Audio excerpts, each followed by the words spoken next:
Welcome back to my YouTube channel. कैसे हैं आप सब लोग? उम्मीद है कि आप सब खैरियत से होंगे और रमज़ान की तैयारियों में मसरूफ़ होंगे।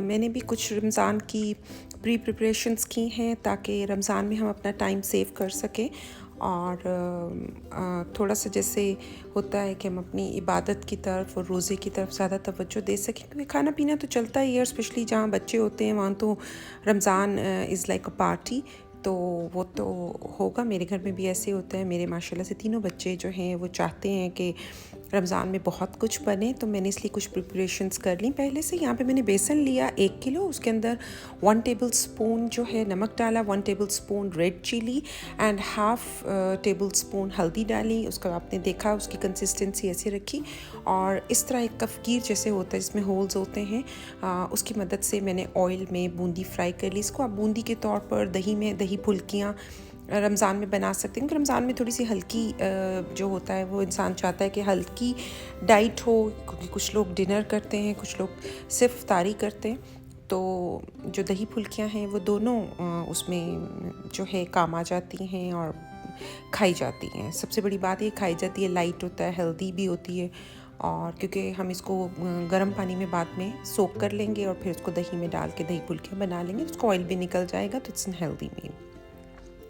दूसरा है, यहाँ पे मैंने माश की दाल छिलकों समेत ली थी और उसको मैंने भिगो दिया और उसके अंदर मैंने मूंग मसूर की दाल जो है वो भी हाफ़ कप ली, और जो माश की दाल थी वो हाफ़ केजी थी। मूंग मसूर की दाल जो है वो हाफ़ कप थी और थोड़ी सी मेरे पास माश की दाल और भी पड़ी थी, तो वो भी मैंने इसमें डाल दी। मैंने कहा ऐड हो जाए, तो ऑलमोस्ट ये जो है 1 केजी के अराउंड जो है ये सारी दाल होगी। इसको मैंने भिगो दिया था और ख़ूब धो के आप देख सकते हैं कि इसका मैंने जो छिलका है वो इसका उतार दिया। उतारने के बाद इसको मैंने इसका पानी फेंक दिया और इसके अंदर 1 टेबल स्पून के करीब नमक डाला, हाफ़ टेबल स्पून के करीब रेड चिली डाली, और ये मैंने यहाँ पे थोड़ा सा बेकिंग पाउडर डाला है हाफ़ टेबल स्पून, और उसमें मैंने ब्लेंडर में इसको डाल के थोड़ा सा पानी इतना डालना है कि आप चेक कर सकते हैं कि ऐसी कंसिस्टेंसी हो जाए।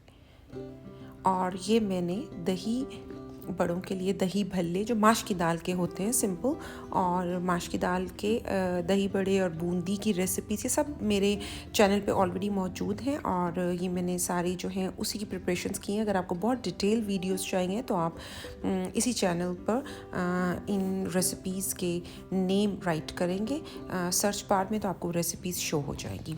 और इसी तरह इन भल्लों को भी मैं गर्म पानी में डिप करूँगी और इंशाल्लाह ताला रमज़ान में हम इनको इंजॉय कर सकते हैं। यहाँ पे मैंने नगेट्स बनाए, इसकी रेसिपी जो है सेपरेटली अपलोड होगी इंशाल्लाह ताला वेरी सून। और इसमें जो भी आपको रेसिपीज़ मैं यहाँ पे ईद प्रिपरेशंस में दिखा रही हूँ, या तो ये ऑलमोस्ट जो हैं ये रेसिपीज़ जो हैं वो ऑलरेडी चैनल पर मौजूद हैं, अवेलेबल हैं, और जो नहीं है 1 से 2 तो वो भी सून इंशाल्लाह आ जाएंगी। यहाँ पे मैंने चिकन जो है वो लिया था तकरीबन 1 केजी के करीब चिकन ब्रेस्ट है, और इसमें आप ये देख सकते हैं कि लहसुन अदरक को मैंने चॉप कर लिया था, काली मिर्च साबुत ली थी 1 टीस्पून, और 1 ही टीस्पून के करीब मैंने सॉल्ट लिया था, और इस सबको डाल के तो मैंने इसको भी श्रेड कर लूँगी, और या आगे भी आप देखेंगे कि मैंने कुछ इसकी प्रिपरेशंस में यूज़ कर लूँगी। और बाकी ये कि अगर कुछ बच जाता है तो मैं इसको भी इस तरह श्रेडेड चिकन को भी फ्रीज़ कर देती हूँ। यहाँ पे मैंने सफ़ेद चने लिए, उनको सोक किया, और सोक करने के बाद उनमें थोड़ा सा नमक डालने के बाद प्रेशर लगाकर उनको बॉईल कर लिए, और बॉईल करने के बाद मैंने इनको ठंडा किया, और ठंडा करने के बाद इनके पैक्स बना के और अब मैं इनको फ्रीज़र के अंदर रख दूँगी। तो उसके बाद ये कबाब बनाए हैं। कबाब की रेसिपी ऑलरेडी मेरे चैनल पे मौजूद है, लेकिन यहाँ पे एक छोटी सी टिप, छोटी सी नहीं वैसे बड़ी, वो लोग जो कबाब बनाते हैं उन्हें पता है कि कितना टाइम लगता है उसको शेप देने में। इतना टाइम तो उसको बनाने में नहीं लगता, फिर बनाने के बाद उसको, क्योंकि मैं कुंडी डंडे में करती हूँ, तो क्योंकि उसमें रेशा रहता है, मैं मशीन से नहीं करती, तो उसमें भी टाइम लगता है। उसके बाद उसको शेप देने में बहुत टाइम लगता है। तो यहाँ पर एक टिप है कि एक आप कोई स्टैंडर्ड साइज़, जो आप जिस साइज़ का आप कबाब रखना चाहते हैं उसका आप एक प्लास्टिक का या प्लास्टिक का ढक्कन ले लें तो ज़्यादा बेहतर है, जिसकी थोड़ी सी चौड़ाई भी उतनी ही आपके कबाब के हिसाब से, और उस पर कोई भी पॉलीथिन शॉपर लगाएं और कबाब आपको जितना आपने उसमें चाहिए होता है कबाब, जितनी उसके अंदर आ जाएगा। और अगर ज़्यादा भी आ जाएगा तो आप उसको प्रेस करेंगे। प्रेस करने के बाद अगर आपको लगता है कि एक्स्ट्रा तो वो ऊपर से निकाल देंगे। उसको प्रेस करेंगे। प्रेस करने के बाद आप इस तरह शॉपर लगाने का फ़ायदा ये होता है कि ईज़िली निकल आता है। और उसको आप प्रेस करेंगे और प्रेस करने के बाद आप उसको निकाल लेंगे तो आपके एक जैसे साइज़ में, एक जैसी शेप में ही सारे बनेंगे। और ये आपके अब लिड के ऊपर है कि आप जो ढक्कन इस्तेमाल करते हैं उसकी चौड़ाई, मोटाई और कितनी है, कैसी है, तो आपने अपने हिसाब से लेके। तो यहाँ भी आप देख सकते हैं कि मैंने सारे कबाब जो हैं वो बना लिए, उनको ट्रे में लगा दिया। और फिर इनके ऊपर भी मैंने कोई भी आप जो है कोई शीट लगा लें या आप शॉपर ही काट के ऊपर लगा लें, उनकी जो है इनकी लेयरिंग कर लें। और फिर उसके बाद मैंने इन सबको जो है वो फ्रीज़ कर दिया था। और जब ये फ्रीज़ हो गए तो फिर मैंने इनको निकाल लिया सब कबाब को। और उसके बाद मैंने एक बड़े से शॉपर में डाल लिए। आप देख सकते हैं कि ये सारे अब फ्रोज़न कबाब हैं जो कि रेडी है। और आप इसको रमज़ान में आप इनका बर्गर भी बना सकते हैं, बन कबाब और बर्गर जैसे भी आप चाहें, पराठा कबाब, और बहुत सारी रेसिपीज़ हम यूज़ करते थे, अंडा कबाब में भी यूज़ करते हैं। सो ऑन एंड ऑन, आप जिस तरह भी चाहें आप यूज़ कर सकते हैं। यहाँ पे एक ये देसी छोटे वाले लोबिया हैं, इनको भी मैंने इस तरह नमक में हल्का सा नमक डालकर, और नमक मैंने थोड़ा हल्का ही रखा था ताकि गलने में भी आसानी होती है जब हम नमक कम रखते हैं। और आइंदा आपको रेसिपीज़ में भी ईज़िली आप उसको कर सकते हैं। तो इसकी आप चाट में बना लूँगी। और उसके बाद ये जैलपेनोस हैं, और या आप इसको filled chicken chili with cheese भी हैं। ये मैं आपको दिखा रही थी, फ्रोज़न है। अगर आप ऐसे इसको उठाएंगे तो इसकी डंडी टूट जाती है, तो आपने इस तरह इसको उठाना है और इसको डीफ्रॉस्ट नहीं करना और डायरेक्ट आप इसको फ्रायर में डाल लें। लेकिन ये है कि इस पर कोटिंग होती है तो थोड़ा सा रिस्की होता है, और फ्रेश बनाएंगे तो ज़्यादा है। इसकी रेसिपी इंशाल्लाह सून आपको यूट्यूब पे मिल जाएगी, रमज़ान में अपलोड हो जाएगी। इसकी वीडियो ऑलरेडी रिकॉर्ड हुई हुई है। और यहाँ पे ये सफ़ेद लोबिया है, इसको भी इसी तरह मैंने सोक किया। उसके बाद नमक थोड़ा सा डाल के उनको बॉईल कर लिया और इस तरह इनके पैकेट्स बना लिए 3 to 4।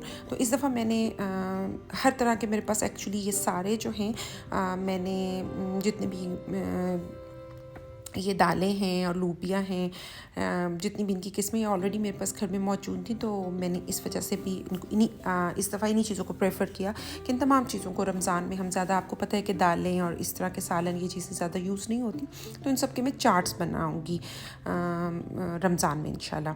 और यहाँ पे कचनार का भी ज़ाहिर बात है सीज़न था और जल्दी ख़त्म हो जाना था, तो मैंने इसको साफ़ करके और इसको स्टरलाइज, यानी स्टरलेस आपने उबलते हुए खोलते हुए पानी में से इनको डाला और जैसे उसका उबाल है तो उसको छान लिया, ठंडा कर लिया और उसके पैकेट्स बना लिए। तो ये आपके रमज़ान में आपकी कुकिंग के लिए इजी हो जाते हैं। यहाँ पे मैंने बहुत सारे और भी काम किए हैं लेकिन जो रिकॉर्ड किए हैं वो हैं, मैं गोश्त को भी मटन और बीफ वगैरह जैसे होते हैं, स्पेशली मटन को भी गला के और उनके भी पैकेट्स बना लेती हूँ ताकि मुझे ज़्यादा वॉश करना और वो ना हो। सो आई प्रेफर कि इस तरह की सारे सीरियल्स और चने वगैरह जो हैं डिफरेंट, इनको मैंने नमक हल्का सा डाल के इनको सेपरेटली बॉईल किया और सेपरेटली पैक करती है। तो इंशाल्लाह ताला अगर आप भी ऐसे करेंगे, अभी भी दिन है तो आपका टाइम बहुत सेफ हो जाएगा। गर्मी का दिन है, रोज़े, ज़ाहिरी बात है गर्मी के रोज़े हैं, तो लंबा किचन में खड़े होना रोज़े के साथ ज़रा मुश्किल हो जाता है। और दूसरी सबसे बड़ी बात होती है कि I think we all want to have some spiritual connection with our Lord। तो अल्लाह के साथ जो हमारा एक कनेक्शन है, तो हम वो चाहते हैं कि रमज़ान में हमारा ज़्यादा डेवलप भी हो और ज़्यादा हम अपना टाइम अपना रोज़े और उसको दें। और खाना तो ऑफ कोर्स बनता ही है, और तो बच्चों के साथ जब होता है तो इस तरह की पार्टीज़ और चीज़ें तो चलनी ही होती हैं। तो ये समोसे भी बनाए, इसकी रेसिपी भी इंशाल्लाह मैं ज़रूर शेयर करूँगी। और क्योंकि बहुत सारी चीज़ें थी तो इसलिए इसकी मैं सेपरेटली जो है वो रिकॉर्ड नहीं कर सकी। तो इस तरह मैंने ये बना के भी इनकी लेयरिंग करके तो मैंने फ्रीज़ कर लिया और इनको पैक कर लूँगी। एंड यहाँ पे देसी घी है, मक्खन से मैंने इसका बनाया है। मक्खन की रेसिपी भी ऑलरेडी अवेलेबल है आपके उसमें, तो मैंने मक्खन भी बनाया, घी भी बनाया, ये भी उसमें चैनल में ऑलरेडी अवेलेबल है। तो ये आप देख सकते हैं। इसमें ये होता है कि आपका फ्रिज भी थोड़ा सा रमज़ान में होता है कि फ्रिज हमारा थोड़ा हल्का हो जाता है और फ्रीज़र थोड़ा जो है वो भर जाता है, लेकिन ये है कि टाइम सेविंग है। These all are the tips to save your time, और वेदर के अकॉर्डिंग, रोज़े के अकॉर्डिंग। सो ये आपके लिए टिप्स एंड ट्रिक्स हैं, और अगर आप इसको फॉलो करेंगे तो इंशाल्लाह ताला आपका टाइम जो है वो ज़रूर सेव होगा। और ये इमली की चटनी, इसकी रेसिपी भी चैनल पे ऑलरेडी अवेलेबल है। और ये एक छोटी सी पार्टी थी, जब सब कुछ बनाया तो हमने कहा चलें let's try and let's test. So I hope